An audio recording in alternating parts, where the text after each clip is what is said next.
queridos, tudo bem com vocês? Nesta aula nós realizaremos as correções da aula anterior de História. Então vamos lá? Olha só, abra a sua apostila e vamos conferir as suas respostas com a nossa aqui. Então a primeira pergunta: que produtos são fabricados a partir do látex? Quais deles você ou sua família utilizam? Então a resposta é chinelos de borracha, pneus, botas, borracha escolar, anel de vedação da panela de pressão. Vocês viram que são muitos produtos que vocês utilizam no dia a dia? Então, esses produtos são fabricados graças a esses seringueiros que trabalham lá no Pará. Eles trabalham diariamente extraindo o látex para essas indústrias, para que essas indústrias possam produzir todos esses materiais que vocês utilizam no dia a dia. Vamos para a questão 8? Compare o modo como os seringueiros da Terra do Meio e os mineradores da Serra dos Carajás se relacionam com o ambiente.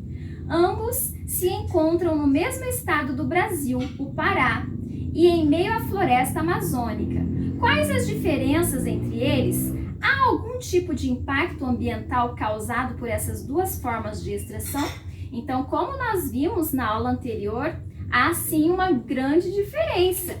E a resposta é: o trabalho das populações tradicionais da floresta na Terra do Meio respeita a natureza, não alterando sua composição original. Retiram das árvores a seiva, que é o látex, os óleos, que é a copaíba, e colhem os frutos, que é a castanha do Brasil.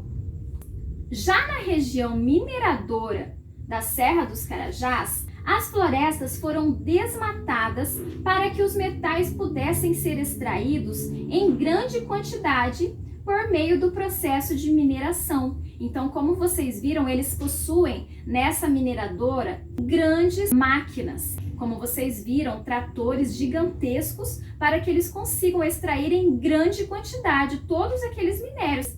O ferro, o manganês, bauxita e também o nióbio, né? Então, todos esses produtos, principalmente o ferro, que é muito extraído aqui no nosso país, para que eles possam extrair em grande quantidade, eles precisam também desmatar todo aquele processo. Então, há uma grande diferença. A diferença é que os seringueiros, eles preservam o meio ambiente. Eles extraem, mas preservando o meio ambiente. Já os mineradores, eles extraem, mas eles prejudicam e muito o meio ambiente, causando desastres naturais e danos irreparáveis para a população, como vocês viram no caso que aconteceu em Brumadinho, que foi muito trágico, né? E muitas pessoas sofrem até hoje.